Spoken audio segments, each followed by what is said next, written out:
예배할 수 있다는 게 하나님께 참 감사하다 이런 생각이 듭니다. 오늘 제목이 당신은 행복한 사람입니다 이렇게 안 쓰고요, 성경에 있는 대로 너는 행복한 사람이로다 이런 제목으로 말씀을 성경에 있는 그대로를 올려드렸습니다.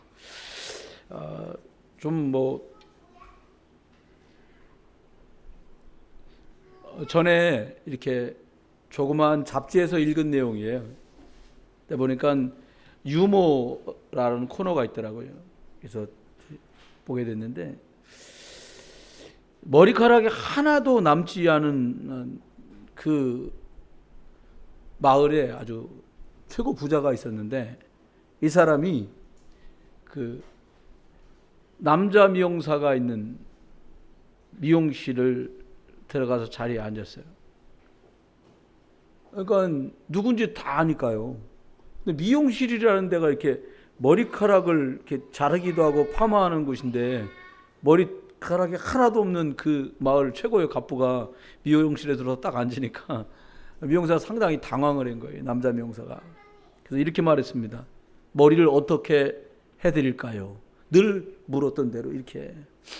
그랬더니 이분이 애로사항을 얘기했는데, 내가 수년 동안 모발을 심는 곳을 찾아다니면서 이 시술을 했는데, 이 모발 심는 게 너무 통증도 심하고 따갑고 어려워서 더 이상 이제 안 가기로 했다. 그러면서 미용사를 쳐다보면서 이 부자가 얘기했습니다. 미용사 선생님 머리처럼 숱도 굵고 그리고 스타일 좀 나게 내 머리를 만들어주면 당신한테 그냥 내 1억을 주겠다. 뭐 1억이 작은 돈이 아니잖아요. 근데 참 이 말을 듣고 대책이 없는 거예요. 머리털이 좀 몇 개 있어야 무슨 볶던지 뭐 훅가실 넣던지 하는데 하나도 없는 거야. 그러니까 이제 고민을 잠깐 하더니 미용사가 알겠습니다 이렇게 말을 한 거예요. 참 대단하죠. 알겠다고 말한 거예요. 그러더니 미용사가 얼른 자기 머리를 바리깡을 들이대더니 빡빡빡빡 다 깎아버린 거예요. 사실은 이 미용사에게 원한 것은 당신 머리처럼 나도 머리털이 있게 해줘라, 그럼 1억 주겠다는 거였는데, 이 미용사는 거꾸로 머리를 다 밀어서는 그 부자와 비슷한 스타일을 만든 거지요. 1억 원의 위력이다 이런 생각도 해봅니다. 미용사가 한 일은 자기 머리를 손님 머리처럼 만든 거지, 손님 머리를 자기 머리처럼 만든 것은 아니에요. 왜 이 말씀을 드냐면, 믿음이라는 것이 내 뜻에 하나님의 뜻을 맞추는 것이 아니라 하나님의 뜻에다가 나의 생각과 뜻을 맞추는 것이다 라는 생각을 하면서 이 말씀을 드려봤어요. 흔하게 하는 말이 사람들은 행복하냐 뭐 이런 질문들을 하곤 하잖아요. 여러분들도 행복하시지요? 뭐 행복하십니까? 이런 질문을 듣기도 하잖아요. 그런데 세상에는 두 종류의 불행이 있다고 합니다. 어떤 불행이냐? 하나는 원하는 것을 다 가지지 못하는 것 때문에 오는 불행이 있고요. 또 하나는 내가 원하는 것을 다 가진 데서 오는 불행이 있답니다. 왜 그럴까요? 인간의 행복의 조건이 다 충족됐을 때 주어지는 것이 아닙니다. 사람은 원하는 것들이 다 충족되었다고 행복할 수 없는 영적인 존재로 지었다. 그래서 옛날 어른들은 호랑이는 죽으면 가죽을 남기고 사람은 죽으면 이름을 남긴다 이런 말을 해요. 정말 이름을 남기고 사는 게 성공한 것일까요? 그럼 이름을 남기고 가신 분들은 행복했을까요? 이런 질문을 해봅니다. 그런데 하나님 자녀는 어떻게 그러면 인생을 살면 행복해질 수 있습니까? 무엇을 남기는 인생을 사는 게 진짜 행복한 삶인가 생각해 봐야 되잖아요. 세상에 책이 참 많아요. 이게 도서관 가도 많고 서점에 가도 많잖아요.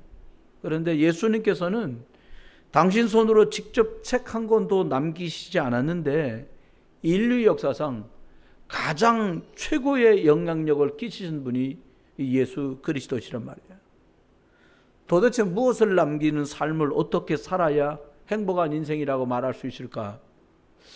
영원한 것을 바라보는 게 이 땅에 구원받은 사람인데, 영원한 것을 남기며 행복한 인생을 살고픈데 어떻게 하면 이 진짜 행복한 삶을 살 수 있는가? 우리가 오늘 본문의 말씀들을 중심으로 해서 신명기 33장 내용들을 통해서 함께 은혜 받기를 원합니다. 첫 번째는 예배 속에 있는 그 말씀 안에서 예배 기쁨 속에 있을 때 그 사람은 행복한 사람으로 살 수 있어요. 진짜 괜찮은 뮤지컬도 2시간 반 안에 다 끝납니다. 그 감동이 무슨 몇 날 며칠 혹은 몇 개월 몇 년씩 가지 않아요. 실화를 영화로 만든 그런 감동적인 영화들을 훌륭한 감독을 통해서 우리가 보게 돼도 그 느꼈던 감정이나 감동이 그렇게 길게 가지만은 않습니다. 먼저 저와 여러분이 예배라고 하는 기쁨과 감격이 있게 되시기를 먼저 주 예수 그리스도의 이름으로 축원합니다. 1년이라는 날짜 속에 주일이 52번, 52번 있습니다. 좀 어떤 해에는 53번, 한 4년에 한 번꼴로는 53번 정도 예배를 드리는 경우도 있어요. 이 52번 예배, 주일 예배를 하는데 하나님께서는 저와 여러분에게 그 예배마다 준비해 놓으신 게 있어요. 성경학자들이 성경에 있는 특이한 단어, 문장 이런 것들을 연구하고 조사하는데 성경학자들의 연구에 의하면 성경 안에는 염려하지 말라 이 말씀이 365회 등장한다 그래요. 참 그것도 공교롭죠. 364회도 아니고 366회도 아니고 365회 딱 뭐라고요? 염려하지 말라는 말씀이 있다는 거예요. 염려하지 말아야지 그런다고 염려가 없어지지 잘 않잖아요. 염려되고 걱정스러운 문제와 일을 해결하는 탑을 하나님은 365일을 살아가야 될 성도와 구원받은 사람들에게 말씀 안에 감추어 두셨어요. 기쁨과 은혜 속에서 드리는 예배는 예수 그리스도를 영접한 하나님 자녀만 드릴 수 있는 거예요. 저와 여러분이 예배하시는 예배가 좀 기다려지기도 하고 말씀의 은혜가 되기도 하면 그 성도는 예배가 참 성공적인 예배로 드렸다라고 볼 수 있어요. 저는 한 달 넘는 기간 동안에 자유롭게 모기가 곤란해지는 이 일을 겪었던 대다수의 분들이 예배에 자유롭게 모이는 것은 참 감사하고 참 은혜되는 일이었구나라는 것을 저와 여러분이 느끼고 공감한 줄 믿어요. 첫 번째는 하나님 앞에 이 예배의 기쁨 속에서 행복을 찾기를 원하시는데 하나님께서는 첫 번째는 구원받은 자만 갖는 특권이 예배입니다. 하나님 믿지 않는 분이 예배에 나와서 예배 시간에 교회에 계실 수는 있지만 그분이 드리는 그 시간은 예배가 아니에요. 누구나 예배 드리는 교회에 나와서 예배 시간에 앉아 있을 수는 있지만 아무나 하나님과 소통하는 살아계신 하나님의 말씀을 듣고 그 말씀을 답으로 붙드는 예배를 드리지는 못한다라는 말씀이에요. 요한복음 10장 27절에는 이렇게 말씀하셨습니다. 내 양은 내 음성을 들으며 나는 그들을 알며 그들은 나를 따르느니라 이렇게 말씀했어요. 하나님 자녀는 하나님 말씀을 듣습니다. 예수 그리스도를 영접한 그리스도인들은 복음의 말씀 앞에 아멘하게 되는 거예요. 요한복음 1장 11절에서도 자기 땅에 예수 그리스도가 오매 자기 백성이 영접하지 아니하였으나 그리스도를 구주로 믿는 사람만 이 특권을 누릴 수 있는 거예요. 예수 그리스도를 구주로 하나님 만나는 길로 영접한 사람들이 예배드리면 하나님은 그 받는 말씀을 통해서 그 사람의 생각과 그 사람의 마음과 그 사람의 삶과 육신까지 치유하고 회복하십니다. 하나님의 능력의 사람으로 축복을 누리는 중에 바꾸어져 가도록 하나님 그 사람을 축복하세요. 두 번째는 예배하는 사람들이 하나님 앞에 행복자로 살 수 있는데, 그 두 번째는 말씀을 통해 내가 하나님 자녀인 것과 하나님 자녀에게 어떤 권세를 주셨는지 확신하게 될 때에 그 사람의 예배는 행복한 예배, 행복한 인생으로 살아갈 수 있어요. 최근에 신조어처럼 쓰이는 말 중에 근자감 이런 말이 있어요. 이 뭔가 제가 찾아봤어요. 이게 뭐냐니까 근거 없는 자신감 이런 뜻이에요. 그렇습니다. 아니, 분명한 근거도 없고 논리에 맞지도 않는데 나는 잘 될 거야. 매일 뭐 논팽이처럼 놀고 뭐 소위 말하는 아이고 저 양반 선비요. 그냥 책만 봐. 제가 아는 분 중에 사법고시를 20년 동안 본 분이 있어요. 여기 앉아 계신 분의 여자친구의 남편이야. 여기 우리 교회 계신 분하고 그 사법고시를 20년 동안 본 사람의 부인이 친구다니까. 근데 그분은 어느 정도냐, 20년을 시험을 보고 나니까 어느 정도냐니까 후배들을 모아놓고 이번에는 주로 이쪽 방향으로 출제가 될 거다, 예제를 내줄 만큼 20년 동안 그분에게 과외를 받은 수없는 후배들이 사법고시를 통과했는데 이분은 마지막에 늘 떨어져요. 지금 뭐하냐? 지금도 여쭤봤더니 몇 년 전에 그 부인을 뵀더니 지금도 남편은 산에 한번 다녀와서는 서구 도서관에 가서 있는 게 하루 일과예요. 여러분, 근거 없는 자신감, 나는 될 거야, 성공하게 될 거야, 나는 출세하게 될 거야, 무슨 근거로 사람들이 이런 말을 할까요? 자기 확신에 불과해요. 그러나 성도는 완전히 다릅니다. 요한복음 1장 12절에 주님 말씀한 대로 영접에서 곧 하나님의 자녀 된 사람들에게는 권세를 주셨다는 거예요. 이건 목사의 말도 아니고 여러분의 말씀도 아니고 하나님께서 주신 하나님의 말씀이에요. 요한복음 14장 14절의 약속대로 너희가 내 이름으로 기도하면 내가 시행할 거다. 이건 하나님, 예수님께서 구원받은 성도들에게 하신 약속입니다. 요한복음 3장 13절로 15절의 말씀처럼 내가 너희와 함께 할 거다. 그러면 너는 함께하는 동안에 전도도 하게 될 거고 귀신을 내어쫓는 권세도 너는 가지게 될 거야 라고 예수께서 말씀하십니다. 이 모든 근거는 예수 그리스도의 말씀, 하나님의 말씀을 믿을 때 가능한 근거 있는 말씀들이에요. 저와 여러분이 하나님 말씀을 통해서 하나님 자녀된 것과 저와 여러분이 예수 그리스도 이름 부를 때 어떤 역사가 벌어지는지를 확인하는 축복과 응답이 이번 한 주간에 있기를 주 예수 그리스도 이름으로 축원합니다. 제가 처음으로 선교지를 가봤던 게 부목사로 있을 때였습니다. 길림성 훈춘시라는 데를 갔어요. 의사 선생님 한 분하고 미국 국적의 한국 의사분인데 미국 시민권자예요. 그분이 이 예수 그리스도의 이름의 능력이라는 것을 서로 얘기하다가 포럼하다가 저한테 얘기해 주셨어요. 일찍이 한국에서 40 초반에 보건소 소장을 할 정도로 유능한 분이었는데 정치과 관련돼서 교도소에서 쭉 있던지 아니면은 해외로 나가든지 선택해야 될 와중에 이제 미국으로 둘러들어 가게 됐어요. 아내는 그 소위 말하는 카운터를 보고 부인께서는 당신은 진료를 하는, 그래서 진짜 돈을 잘 벌었다고 얘기하세요. 한참 진료를 하고 있는데 오후녁에 갑자기 바깥에서 막 시끌시끌 소리가 나더래요. 그러더니 총소리가 빵 하고 나더래요. 뛰어나가 보니까 아내가 총에 맞았어요.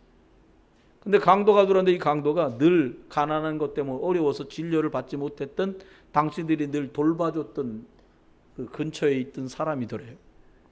또 총을 겨누고 돈을 내놓으라 그러더래요. 돈을 주는 건 문제가 아니잖아요. 근데 그 순간에 이분이 생각이 났어요. 뭐가 생각나셨어요? 라고 말했더니 영어로 말했는데 제가 잘 모르겠고요. 그분이 이렇게 말했답니다. 그 총든 강도를 향해서 이렇게 말한 거예요. 예수 그리스도 이름으로 명하는데 사단은 떠나가라! 이렇게 말하니까 총을 집어던지고는 튀어나가더래요. 소리를 크게 질러서 놀랬을 거라고 저는 생각하지 않습니다. 그 판국에 예수 그리스도 이름으로 네 속에 역사하는 사단은 결박돼서 떠나가라고 말할 수 있는 게 하나님 은혜였고, 그 소리를 듣고는 그 강도는 한달음에 주랭량을 쳐서 도망을 갔다는 거예요. 여러분, 그렇습니다. 예배 말씀이 지속될 때만 사람은 영적인 방향을 잃지 않습니다. 예수 그리스도의 능력이 무엇인지 알 때 그 이름을 부르는 그 예배는 다른 의미의 예배가 되는 거지요. 아브라함은 가나안에 도착하기까지 말도 못할 일과 문제와 사건과 사람 때문에 늘 문제투성이었어요. 창세기 12장 7절은 우리에게 말하고 있잖아요. 여호와께 그가 그곳에서 제단을 쌓고, 이렇게 시작된 예배를 통해서 하나님의 말씀을 들으며 영적 방향을 놓치지 않았어요. 하나님께 예배하는 말씀 듣는 시간이 영적 단순하게 심었는 시간뿐만이 아니라 내가 어떻게 살아가고 어디로 가고 있는지를 확인하는 하나님이 주신 최고의 방법이었다는 거예요. 그가 거기서 여호와의 이름을 불렀더라. 거기서 여호와를 위하여 제단을 쌓았더라. 이게 창세기 13장 16장 계속해서 나오는 말씀이에요. 아브라함은 예배를 통해 받은 하나님의 말씀이 곧 나아갈 길이며 방향이었어요. 여러분, 저와 여러분이 주일날 예배에 나와서 안 나온 것보단 불편하지 않고 마음이 편안하실 수 있어요. 근데 하나님은 여러분 마음을 편안하게 해주려고 그냥 예배 오시라고 하신 게 아니에요. 하나님은 말씀을 주시고 한 주간 만날 일과 문제와 사람과 사건 앞에 하나님은 미리 말씀하시고 그 말씀 속에서 여러분이 인도받기만 하면 하나님이 응답 주실 약속들을 담은 예배 말씀을 오늘도 하나님은 주고 계세요. 저와 여러분이 이 예배가 하나님의 말씀, 하나님의 음성을 듣는 그런 복된 시간 되시기를 주 예수 그리스도의 이름으로 축원합니다. 두 번째는 나를 살리는 예배가 사실은 돼야 되거든요. 그런데 나를 살리는 메시지를 받는 시간이 예배 시간이라고 말씀을 드렸는데, 두 번째는 항상 기도 속에 있으면 행복자로 살아갈 수 있어요. 기도 안 하면 행복하지 않다는 말씀이 아니에요. 어떻게 항상 기도 속에 있을 수 있는가? 이 말은 늘 주님과 이렇게 소통되고 있다는 거잖아요. 사실 기도하면 영적인 변화를 응답으로 체험하게 돼요. 영적인 변화가 벌어지는 게 육신적인 변화로 나타나는 많은 응답들을 경험하게 돼요. 항상 기도해라. 사실 쉽지 않잖아요. 숨처럼 뭐 자율신경에서 그냥 되어지면 되는데 이건 의도해야 기도가 된단 말이에요. 약속대로 무시로 성령 안에서 기도하라는 말씀이 있지만 무시로 성령 안에서 기도가 되기가 쉽지 않단 말이에요. 사실 기도되는 방법은 어떻게 보면 간단하더라고요. 늘 말썽을 부리던 데가 자꾸 아파요. 그럼 기도돼요. 생각지도 못한 사건이 탁 생겨요. 그럼 기도돼요. 근데 이게 기도와 함께 고통이 수반되기 때문에 어렵단 말이에요. 그래서 항상 기도 속에 있는 사람들이 참 행복 속에 살 수 있는데 어떻게 하면 되냐? 사실 기도라는 게 구원받은 성도들만 가진 특권이에요. 여러분이 기도를 잘 안 하신다, 기도 안 한다, 특권을 내버린 거예요. 여러분 법의 원리를 아시잖아요. 미국 국적 시민권자가 우리나라에서 범죄를 저지르면 그 사람을 미국으로 인도에 가요. 미국 법 아래서 재판을 받아요. 한국 교도소에 집어넣을 수가 없어요. 그게 법이란 말이에요. 여러분, 구원받은 사람이 하나님 자녀에게만 준 특별한 특권들이 있는데 특권을 포기하고 산다. 상당히 많은 것을 버린 거예요. 기도는 성도들만의 특권입니다. 그래서 너희가 내 이름으로 무엇이든지 내게 구하면 내가 시행하리라. 예수님이 직접 하신 말씀이에요. 예수 그리스도 이름은 하나님의 자녀만 부를 수 있고 사용할 수 있는 특권 중에 특권이에요. 전에는 너희가 내 이름으로 기도하지 않았으나 이제 너희가 내 이름으로 기도하라. 그러면 내가 너희에게 기쁨이 충만하도록 하겠다고 주님 말씀하세요. 구하라 그리하면 받을 것이다. 여러분, 눈에 보이는 것을 눈에 보이는 것으로 해결하려고 하면 해결하는데 어려운 게 많습니다. 여러분이 문제와 일과 사건을 만나기 전에 오늘 행복자로 살아가는 신명기 마지막에 하나님 모세를 통해서 주신 말씀인데 뭐라고요? 행복자로 사는 길이 하나님과 소통하는 이 축복을 누리는 거예요. 응답받으면 하나님이 살아계신 것을 말하지 않아도 확인할 수 있어요.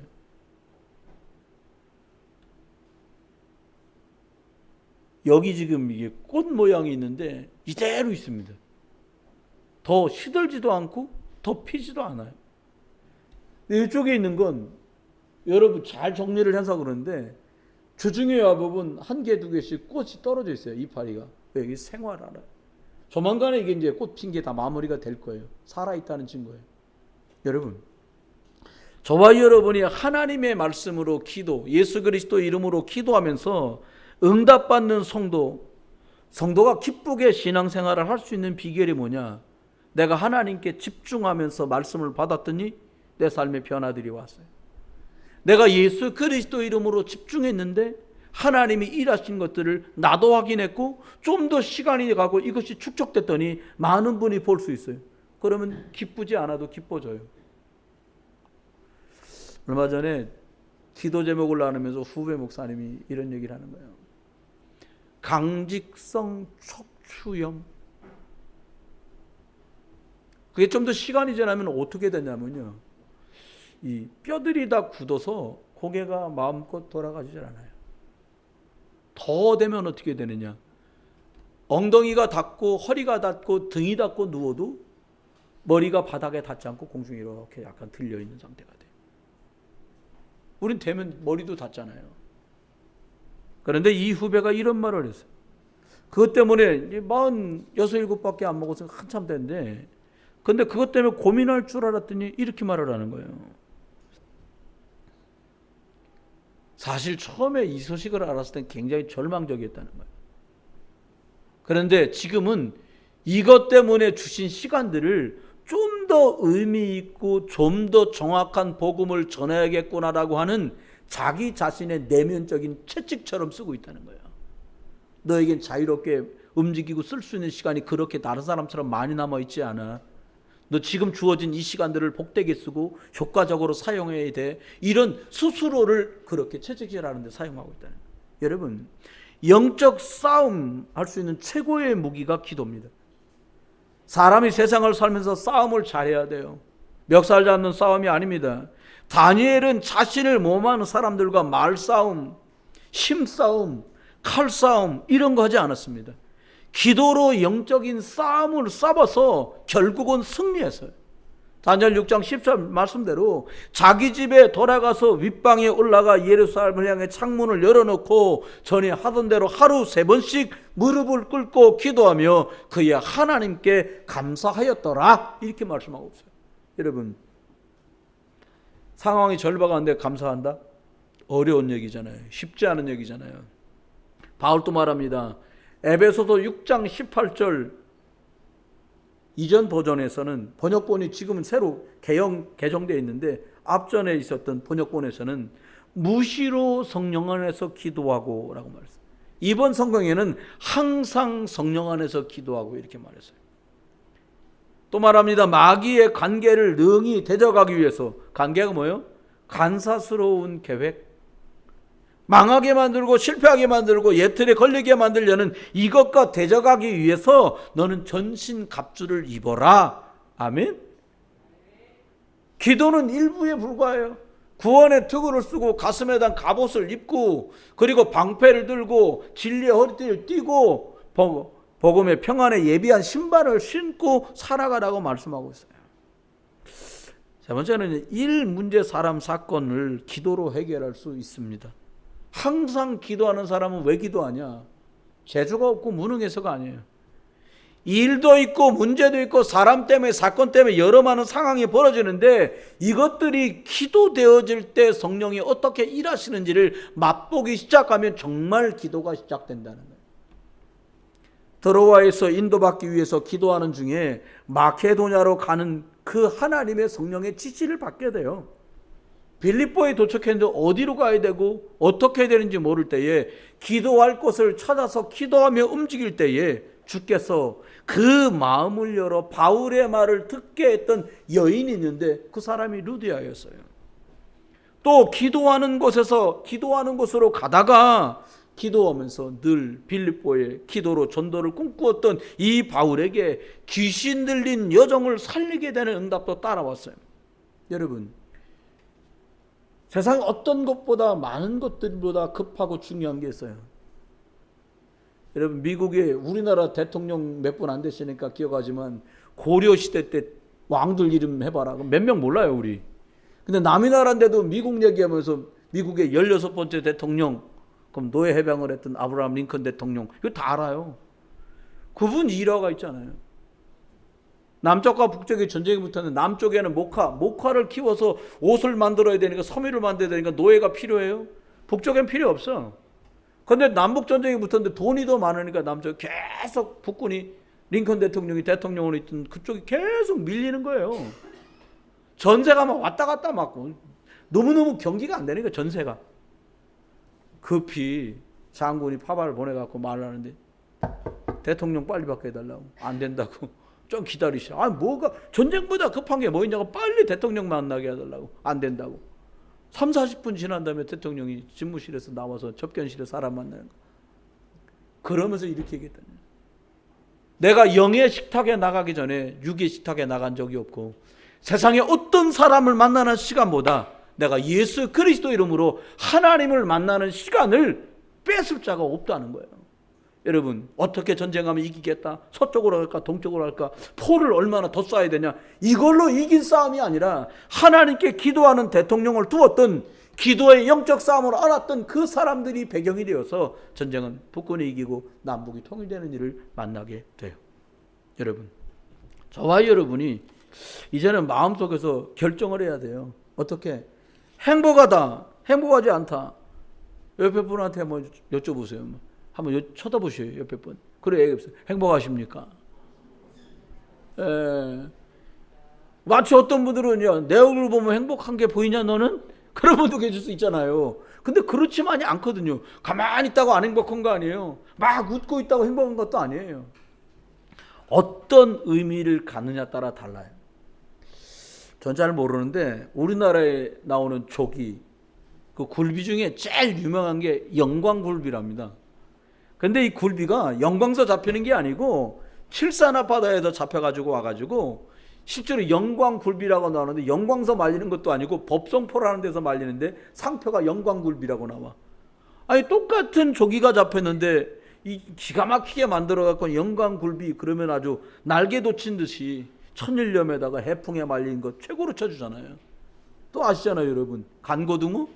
간고등어가 안동산인데 안동서 나온 게 아니에요. 내가 찾아보니까 어디서 나왔냐니까, 이게 저기 포항 위에 있는 영덕이라는 데서 잡힌 고등어를 그냥 가지고 가면 썩으니까 적당하게 천일염을 뿌렸는데, 전국에 있는 고등어 중에 간고등어, 안동산 간고등어를 최고로 쳐준다는 거예요. 나오기는 영덕에서 나왔는데, 여러분 저기 충청도에다 전라북도가 된 강경이라는 데가 있습니다.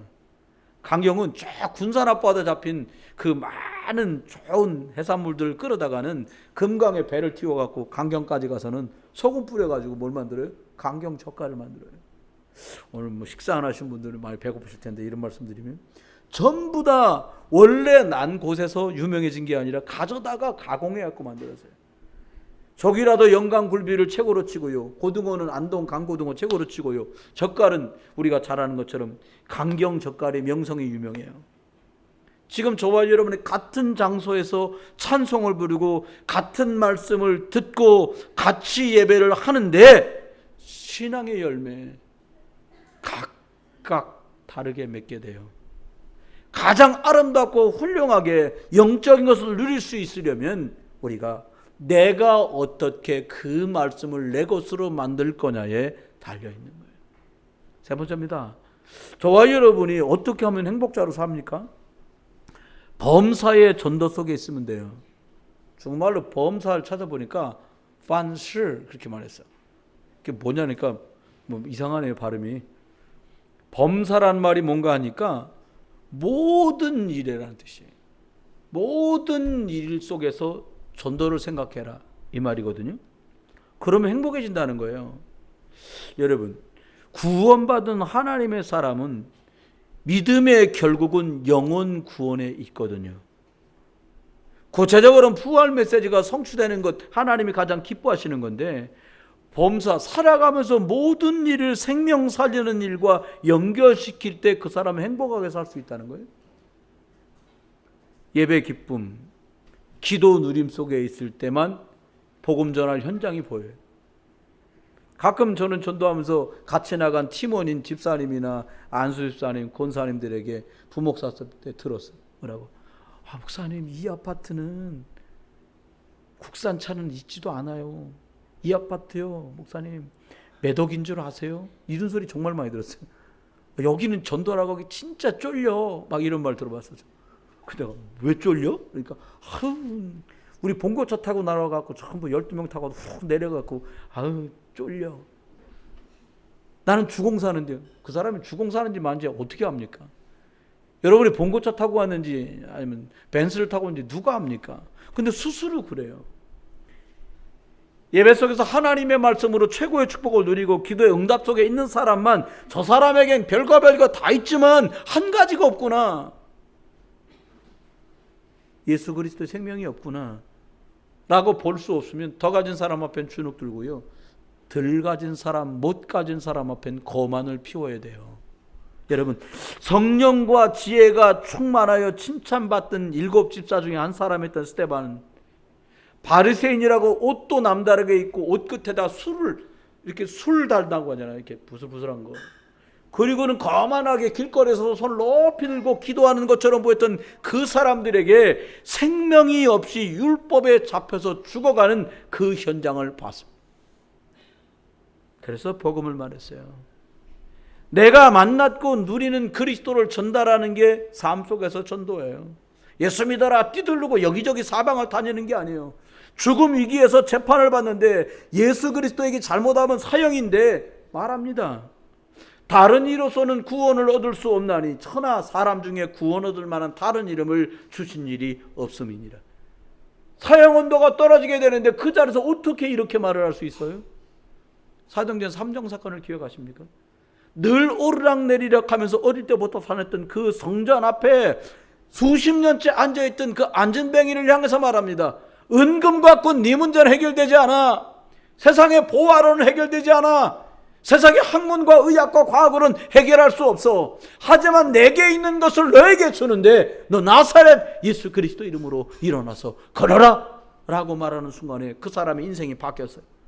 이 답을 갖췄던 베드로는 다른 것을 말할 수가 없었어요. 세 번째입니다. 언약 속에서 말씀 잡고 기도하며 꿈꿨던 만남의 응답이 전도예요. 여기 계신 분들 중에 제가 처음 만났던 몇몇 분들은 성함을 주보에 적어놓고 기도했던 분들을 한 분씩 만났어요. 적지 않은 분들이 그래요. 그분을 만났는데 그분 예수 영접하고 신하니까 가족이 더 예수 믿기를 원한다는 걸 또 성함 적어놓고 기도했어요. 여러분, 저와 여러분이 사도행전 8장 35절 말씀대로 이 글에서 시작해서 예수를 가르쳐 복음을 전하니 빌립이 에디오피아 네시에게 이렇게 했어요. 세례를 받겠다고 말합니다. 그런데 이건 우연히 이루어진 게 아니에요. 예루살렘과 온 유대와 사마리아 땅끝까지 이르러 증인될 거라고 말씀한 그 말씀을 가지고 전도 현장을 기도로 꿈꿨던 빌립이 맛본 것들이었어요. 사마리아에 가서 그리스도를 말해서 사마리아가 치유됐는데 이제는 성령의 인도 따라 광야로 나가서 에디오피아에서 예루살렘까지 와서 예배드리고 가면서 이사야 성경을 두루마리로 사가지고 가는데 읽고 있는데 하나도 못 알아들을 내용이 있는 그 현장 속에 하나님은 빌립을 보냅니다. 왜요? 답을 가진 자, 하나님의 말씀의 역사가 어떤 건지 아는 사람. 그래서 기도하면 흑암이 어떻게 무너지고 하나님이 어떻게 인도하신지 맛을 본 확신 있는 빌립을 하나님 그곳에 보내요. 결론입니다. 그러면 말씀, 기도, 전도를 누리는 삶은 어떻게 실천하며 살면 될까요? 우리가 어떻게 살면 된다는 거예요? 그러면 정말 행복자로 살아가길 원하는 사람은 어떻게 살면 되냐? 해피바이러스라는 말이 한동안 유행했어요. 많이 웃으래요. 억지로라도 웃어요. 억지로 어떻게 웃어집니까? 참 정신 나간 것도 아니고 그게 쉽지 않아요. 그런데 오직 그리스도로 만족해하는 제자를 찾아 남기는 일 속에 있는 사람, 그 중심에 있는 사람, 다른 생을 살게 되더라는 거예요. 제가 아는 분 중에 한 분이 어느 날 만나게 됐는데 얼굴이 좀 마르고 혈색이 안 좋아요. 왜 그러세요? 목사님 암이래요. 그리고는 이제 집회 때 잠깐 보고 못 만났잖아요. 한동안 안 보이더라고요. 거의 1년 만에 다시 만났어. 근데 얼굴이 참 괜찮아졌어요. 그래서 군사님 몸 안 좋다더니 지금 어떻습니까? 목사님 하나님이 저 치유해 주셨어요.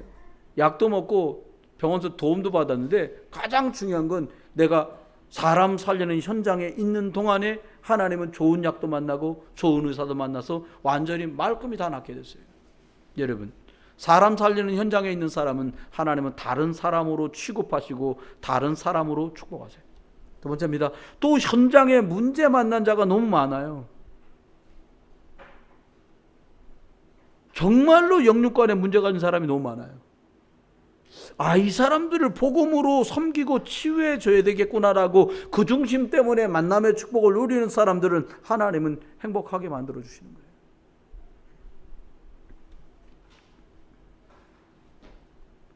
지금 방글라데시에 살렘이라는 목사가 있어요. 우리나라의 안산에 근로자로 왔다가 사업 다 망해갖고 많은 분들의 지탄을 받으면서 쟤는 집이 다 망했는데 파출부라도 가지, 정신 나갔지, 저렇게 일주일에 이틀씩이나 왜 전도 현장을 나와. 이 소리를 들었던 사업이 다 망했던 젊은 집사가, 나이가 한 40대 중반이었던 그 집사가 안산 공단을 헤매고 집사님들 목사님들과 다니다가 만난 그 근로자가 살렘이라는 사람이었어요. 그 사람 돈 벌려고 왔어요. 그런데 그 집사람을 통해서 남들이 다 망했다는데 돈이 얼마나 필요할 텐데 저러고 정신 줄 나갔지. 그런 지탄을 받던 그 집사님이 간절한 마음으로 복음을 전해서 이 살렘이라는 사람이 예수님을 영접했어요. 구원받았어요. 전국에는 알테드 졸업해갖고 방글라데시 목사로 선교사로 파송을 됐어요. 너무너무 목회도 잘해요. 여러분, 그 집사님이 늘 그렇게 말했답니다. 그 잘 사던 집에서 쫓겨나서 단칸방에서 4식구 5식구 다 사는 게 힘든 건 사실이다. 그런데 요즘처럼 행복할 때가 없다라고 말하더래요. 일주일에 이틀 일 쉬고 내가 전도 현장에 나갔는데 나를 얼마나 이 일이 행복하게 만드는지 나는 알 수 없다. 결론부터 통화는 그 집사님 오고 가는 길에 어떤 일로 교통사고를 당해서 돌아가셨어. 그 여자 집사는 지금 있지도 않아요. 천국 갔어요. 어려움 중에. 사람들이 많은 말을 할 수 있겠지만 그분은 말했어요. 내가 일주일에 이틀을 떼어서 하나님 앞에 전도하는 나의 전도자 삶은 나를 가장 행복하게 지금 만들었다라고 얘기해요. 마지막입니다. 내가 먼저 힘없는 시간을 갖는 사람이 행복자로 살 수 있고 그 행복을 복음 안에서 나눠줄 수 있어요. 여러분 그렇잖아요. 말하기도 싫을 때 있잖아요. 여러분 제가 어떨 때 말하기 싫습니까? 너무 행복할 때 새 나갈까 봐 말하기 싫어요. 여러분 시계만 하나 바뀌어도 계속 시계 대부분 왼손에 차잖아요. 그죠? 내들 머리 아파. 아이고 이렇게 오른손 짚어야 되는데 시계만 바뀌어도 아이고 시계 보라고 사람들이 그잖아요. 그럼 핸드폰 좋은 거 새로 바꿔보세요. 그러면 일부러 테이블에 딱 이렇게 올려놓지. 왜요? 좋은 건데. 아이폰 옛날에 처음 나왔을 때 그랬어요. 청년 애들이 아이폰을 전부 테이블에 올려놓더라고. 그래서 청년, 야 너는 왜 폰을 다 올려놓냐? 촌스러워. 이거 다 아이폰만 올려놨잖아. 그래서 갤럭시였거든요. 여전히 삼성 거에서 옛날부터 애니콜 아무도 안 올려놔. 근데 아이폰만 올려놔요. 왜요? 그거 별거 있습니까? 소리 통하면 되지. 그거 자랑하려고도 올려놔요. 여러분 인생의 제일 스페셜 메뉴로 뭐가 올라오고 계십니까? 예수 그리스도 되시길 주의 이름 축원해요. 저 사람은 입만 열면 예수 그리스도래. 이런 소리 듣게 되는 평생의 축복 있길 주의 이름 축원합니다. 말씀했습니다. 이번 한 주간 말씀과 기도, 전도 짐이 아니라 이 속에 있다가 어떻게 증인들에게 준 축복을 내가 최고로 누리게 되는지 확인하시고 맛보는 한 주간 되시기를. 그래서 하나님이 여러분 못해 너는 최고로 행복한 자다. 여러분과 제가 스스로를 돌아보면서 감격하면서 내가 말씀과 기도와 전도 속에 있는 내가 가장 행복한 자구나 확인하는 그런 응답과 축복이 있게 되시기를 주 예수 그리스도 이름으로 축원합니다. 기도합니다.